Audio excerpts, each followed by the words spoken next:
The galaxy had many rules. One of them stood above all others: never approach the void more. Every sentient species knew the name. Every fleet academy taught the warnings. Every child learned the symbol for it before learning star charts. The Void Maw was not a legend. It was real. It was alive. It was the most lethal biological organism ever recorded. The creature had destroyed 3 advanced civilizations. Not through malice, not through war. Through instinct alone, it consumed energy.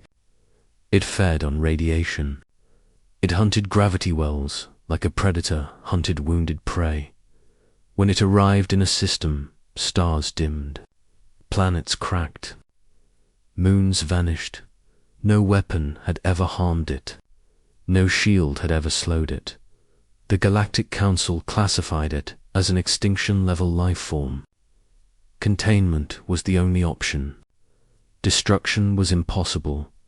So they built the Black Halo, a prison the size of a small moon, forged from compressed neutron alloys, powered by 12 artificial stars. Inside it, the Void Maw slept, or so they believed, until the alarms began to scream.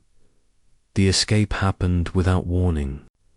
No explosion, no breach. The Black Halo simply went dark.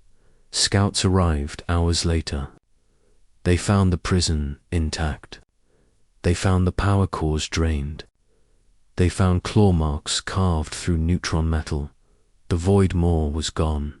Panic spread faster than light. Emergency transmissions flooded the council. Entire sectors began evacuation. Fleets mobilized and then retreated. Because there was only one truth.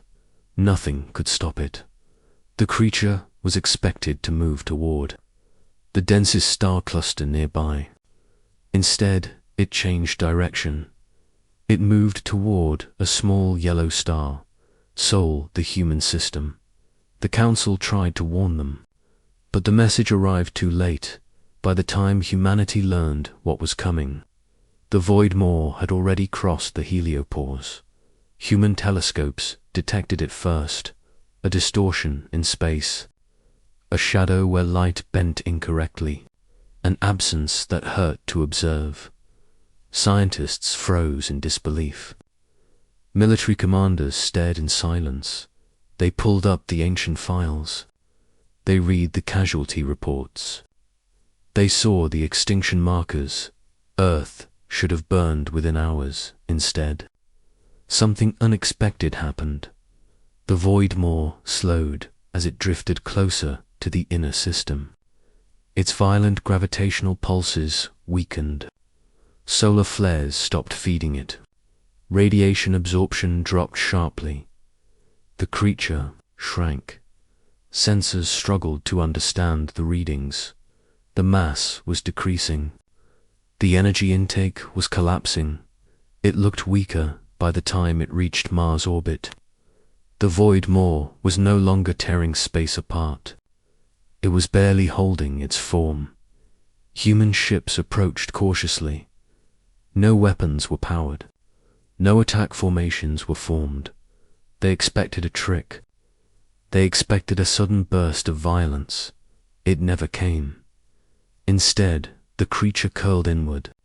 Its massive tendrils retracted. Its once blinding core dimmed to a soft glow. It was dying or starving. The flagship Horizon broadcast a simple message on all frequencies. No threats. No demands, only observation. What they saw stunned everyone watching. The Void Maw was not attacking. It was not feeding. It was drifting, slowly, weakly, like a wounded animal that had wandered into the wrong environment. A human biologist spoke first. It is not compatible with our star. The room fell silent. They ran the simulations. They checked the data again. The Void Maw fed on high-energy radiation emitted by blue giant stars and artificial reactors. Sol was stable, calm, predictable. Human reactors were shielded, contained, regulated. The creature could not feed, for the first time in its recorded existence. The galaxy's most lethal beast was helpless. The Council demanded immediate extermination. Humanity refused. They did not celebrate. They did not cheer. They watched. The Void Maw drifted closer to Earth orbit. Not aggressively, almost curiously, human ships matched its pace. Not to threaten, to guard. A young engineer noticed something strange. The creature responded to proximity, not with violence, with calm. When ships approached slowly, its energy stabilized. When ships backed away, it grew erratic. It was afraid. That realization changed everything. Human psychologists were consulted. Animal behavior experts joined the call. They reached a single conclusion. The Void Maw was not evil. It was not a monster. It was an apex organism that had never known safety. It consumed because that was how it survived. It destroyed because it did not understand restraint. Humans understood that instinct well. They had once been predators. 2. A decision was made. Instead of killing it, humanity would try something no species had. Attempted guard care. They constructed a containment field powered by slow pulse fusion. No radiation spikes. No energy surges. The Void Maw was guided inside gently. It did not resist inside the field. Its form stabilized. The glow softened. Human scientists discovered scars across its structure. Damage from ancient wars. Failed attempts to destroy it. It had been hunted for centuries. A veterinarian wept during the scan. It never healed. The galaxy watched in horror as humans fed the creature. Not with power, not with radiation, with controlled warmth. Magnetic fields. Stable energy waves, like feeding a starving animal broth instead of meat. The Void Maw responded. It stopped lashing out. Its mass stabilized. Its energy output normalized. For the first time in recorded history, it slept peacefully. The Council demanded explanations.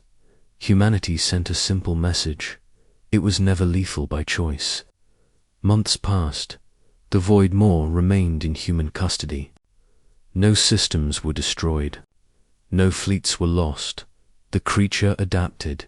It learned to feed slowly, safely. It no longer drained stars. It no longer hunted. It bonded.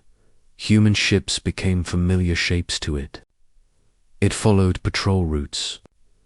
It responded to signals. Children watched it through telescopes. They named it Ember. The galaxy could not accept it. Fear runs deep. A coalition fleet arrived at the edge of the system. Weapons armed. Ultimatums issued. Release the creature or face sanctions. Humanity stood firm. They transmitted decades of data. Behavior logs. Energy readings. Psychological analysis. The Void Maw was no longer a threat. It was proof that the galaxy had been wrong. The coalition fired anyway. A single shot. A test. The beam struck Ember's containment field. The creature screamed, not in sound. In space itself, human ships surged forward. Not to attack the fleet, to shield the creature. Something impossible happened. Ember reacted. It expanded. Not violently, protectively.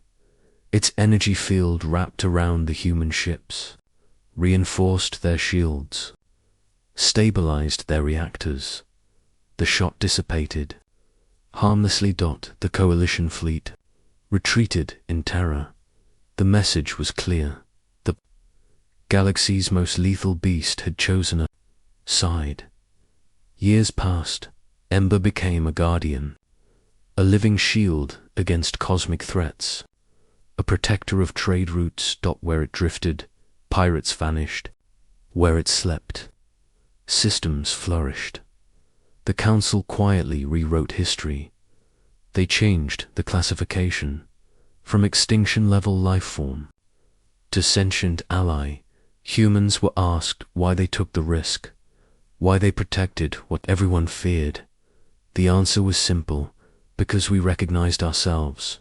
In the end, the galaxy learned a new rule: never judge a species by its worst instinct, and never underestimate humans.